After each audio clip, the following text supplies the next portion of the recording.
Welcome to the Video Simplified podcast, where I help you simplify the video creation process to help you reach wider and connect deeper with the people that need you the most. From learning to use your camera to simplifying video strategies to help you grow your brand and share your vision using video. So let's jump right into today's episode.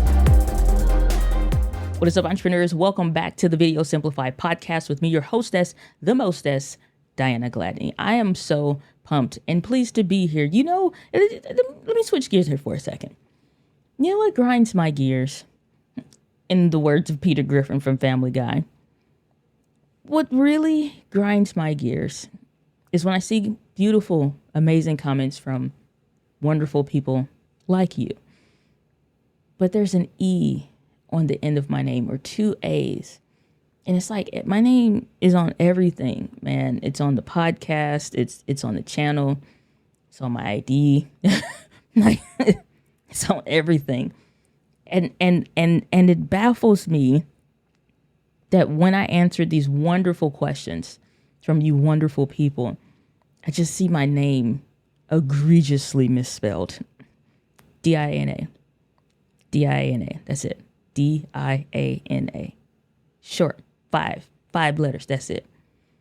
That's on my mind, the beginning of this podcast. And I think we ought to have a come to Jesus meeting about it. If you or a loved one see somebody else in the comment sections, and it's the edit button is available to you, okay? Like they say, the doors of the church are open. The edit button is available to you on YouTube. That's all I'm going to say about that. But I get a lot of questions about how I make videos when it comes to the production. People think it's, to some extent, what we're doing is superhuman.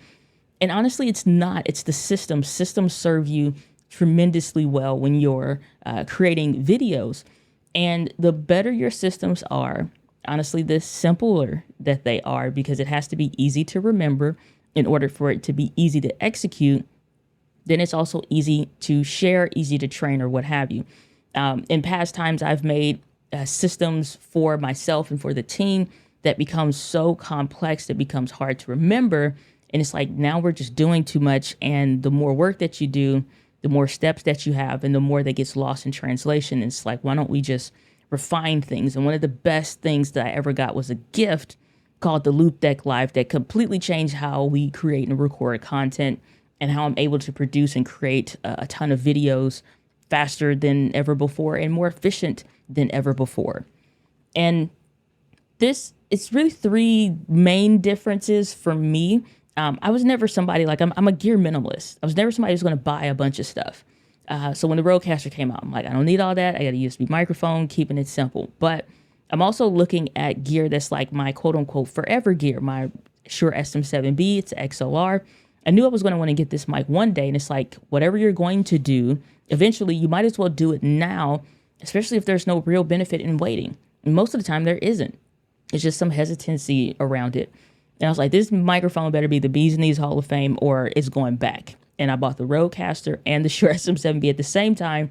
And I'm like, okay, wasn't impressed initially because I had the settings wrong. But once I figured out what I needed to do, hook it up. I hated those big old goofy cars. I'm like, manuals, y'all. We so far from today that it's like manuals. A quick line is better than a 5-minute video. Just one quick line. Manuals, another pet peeve, grinds my gears. But once I got stuff dialed in on the original one, the Rodecaster 1, you needed to have the Triton Fed head or the Cloud Lifter or something to kind of bring life to the microphone.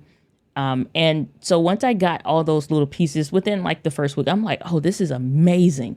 I've never heard my voice sound so good, and it's just really helpful. And then to be gifted the Rodecaster Pro 2, which I'm extremely grateful for, to have that. And I'm like, oh man, now I don't need the Fed head. It's even smaller, takes up less space on the desk for real estate.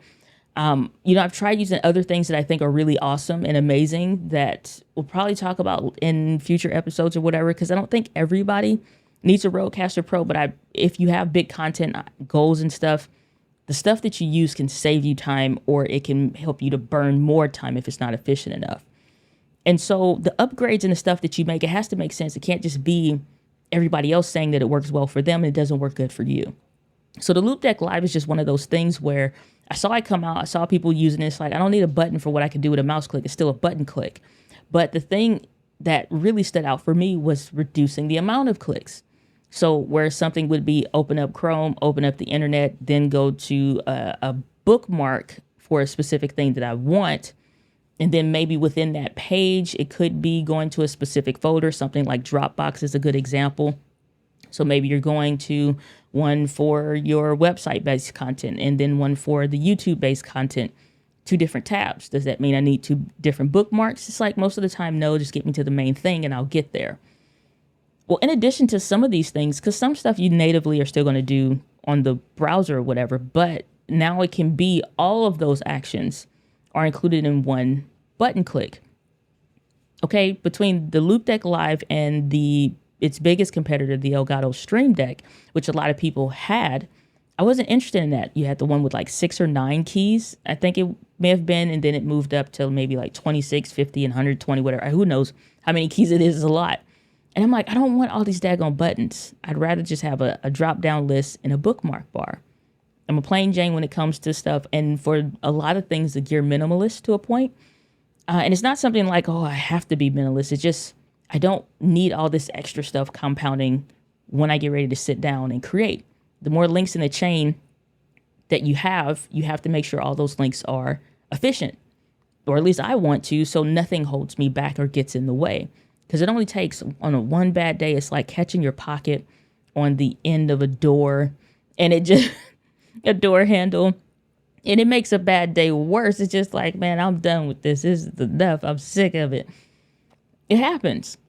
So I'm just like, I don't want any more things. I don't like, even for the Rodecaster Pro 2, as amazing as it is, I wish it was smaller. I wish they had done a mini version or something like that that's like the Vocaster 2 that they have. That's amazing. And I've tried it. It just is some things with noise reduction I wish that had. But I'm always looking like, how can I minimalize what I'm doing while making it more efficient? So that's another device that changed how I create content. It just saves us less processing time. But when the Loop Deck Live and the Elgato Stream Deck came out, I'm like, I don't need that stuff. But when they offered to send me one, Loop Deck did, and I'm like, yeah, I'll try it. I'll see. I'm not going to lie if it sucks or not, or if I like it or what I don't like, which is fine. They was like, that's fine with us. And I tried it, and I'm like, oh, snap. This is way better than the Elgato Stream Deck, in my opinion, because it has buttons. It's the second thing. It has buttons. Simple, but it has buttons. And not just the touchpad ones, but the physical ones. It has the dial, so when I'm turning up the audio, it's just a dial. Or if I'm fading, it's a progressive dial. And I've done that a lot with courses where I'm wanting to fade the music out, or I'm starting it. I don't want Ecamm to do it. I want it to progressively fade out. So while I'm talking, I have one hand on the dial, and I'm progressively just gradually turning that down until it fades out. Where that could be a fader slider on like the Rodecaster Pro or whatever, but the audio isn't based in this system. I'm using Ecamm to record like my courses. Even for this video podcast, we're using Ecamm. And so if I started music, matter of fact, let's just go ahead and hit a track on real quick. And so just so you guys can see, and audibly, if you're listening to this, if you're not watching the video version of this podcast, you'll hear this as well. So if I'm saying this is the particular track, I like this one when I'm ending like the live streams and stuff. Okay, if I'm progressively talking, and you can kind of hear it, and then I'm just continuing to talk, nobody is any wiser. I'm still using a hand that I'm using, and it progressively dials down. The physical dial allows that to be possible, so that's something my editor doesn't have to do in editing. True, you could do it with a mouse, but at the same time, I don't have to, right? So, it's something I don't have to visually look at. Now, I know we're diving in real good here, but of course, before we finish any of these episodes out, let's get into this week's Gear Fix. This week's Gear Fix is brought to you by my brand new book called The One Right Video. Are you an entrepreneur struggling to get your brand noticed through video content? Look no further. The One Right Video is the ultimate guide to creating videos that will amplify your brand and grow your business. It's jam-packed with practical tips and strategies to help entrepreneurs just like you succeed in video content creation. Don't let your competition get ahead. Mark your calendar for March 1st and be among the first to get your hands on a copy of the One Right Video. Go to onerightvideo.com. All right, let's get back into this week's podcast episode. The other thing is that the buttons across the bottom, that those numbers that you have, allows me to have various pages per program. So a lot of people I would see, even, friends that are using like the Elgato Stream Deck and such, it's like you create a page within a button. So you have to assign, let's say button 1, or whatever the first button would be. You assign that, and that opens up a page, and maybe that's all the stuff you use within Ecamm. And then you have other pages built within other buttons within the page. It just kind of becomes a loop. Well, that's frustrating to me because I can't see from one page to the other, whereas with having from buttons 1 through 7, physical buttons, I can click from each individual page and I can have as many things as I want. I guess you could bury a page within a button, but it's like, for what? Well, across 7 things, it's like, I'm really not doing 7 different things like that. If I'm doing a course, like I'm getting ready to do a course in collaboration with Ray Edwards, which is video podcasting for copywriters.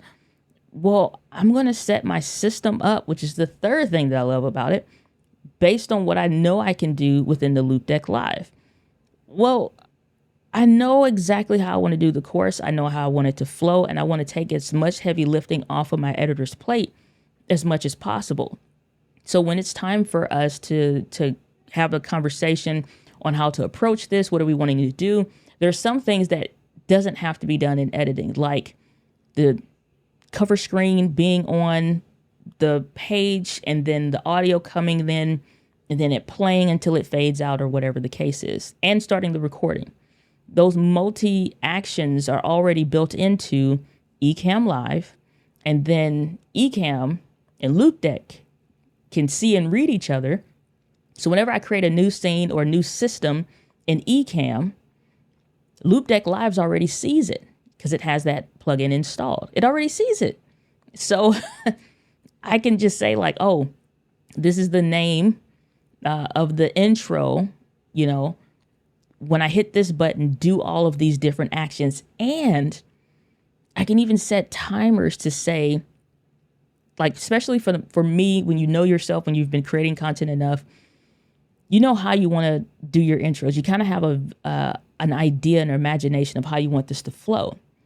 Well, if I know 10 seconds in to a particular video, I want this particular song to start playing.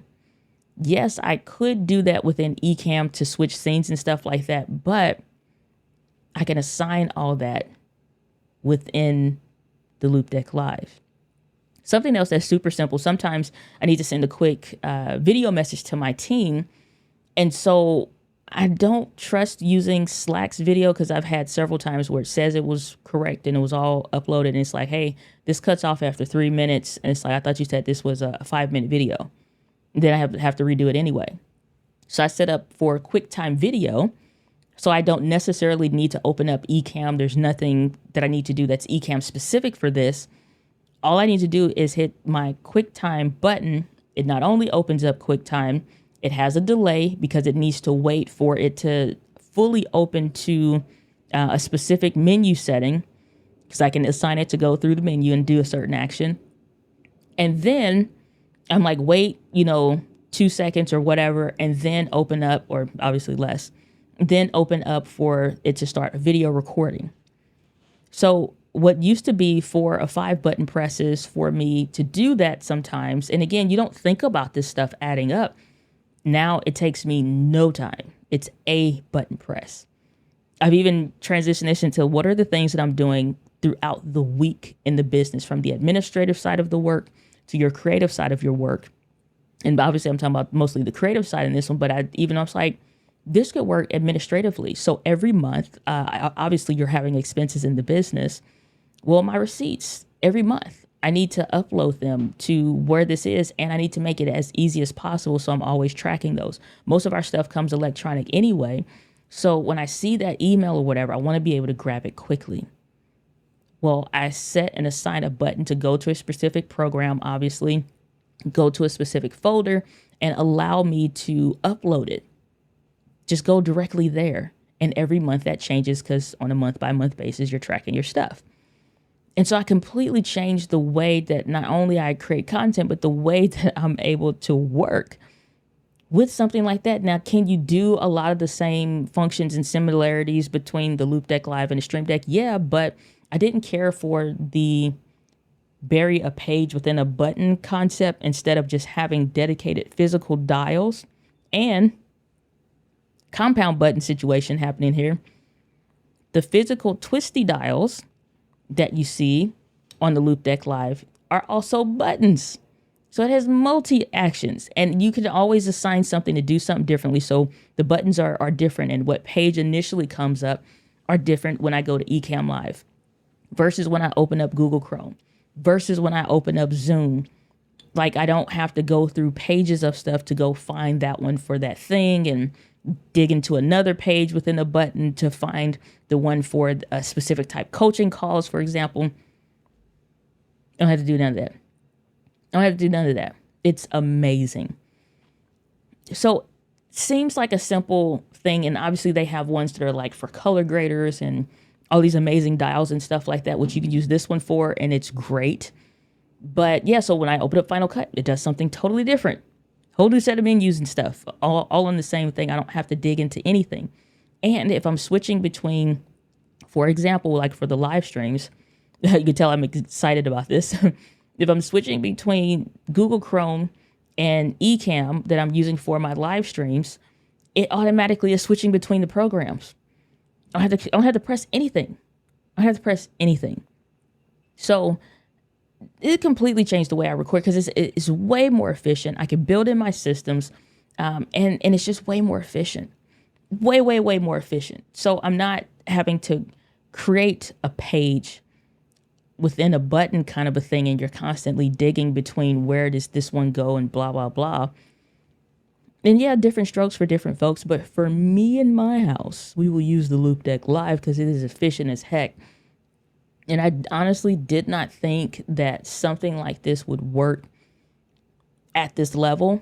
Like you see them talking about it for editing and for live streaming and stuff. I really didn't expect for it to like this is my key product that I'm using when I'm making a course, a key product when I'm getting ready to prepare for a talk or a workshop that I'm teaching or something like that. Key product in doing that kind of stuff. Even down to if you want to record a workshop or what have you for yourself. Something that you and your team can use. So I think the Loop Deck Live, in my opinion, a creative expert opinion, is way better than the Elgato Stream Deck for all of the reasons that I mentioned. Because the one thing that we all will equally get the same amount of in a day is time. Your minute won't go faster than mine. My minute won't go slower than yours. It's just a matter of how we use the time that we have. And I think this device is freaking amazing. And obviously links will be in the show notes and underneath the description in the video version of this podcast on YouTube, so you can check that out. Oh yeah, it's the Bees and Knees Hall of Fame. So it's been a long time I've had this now, probably over a year for sure.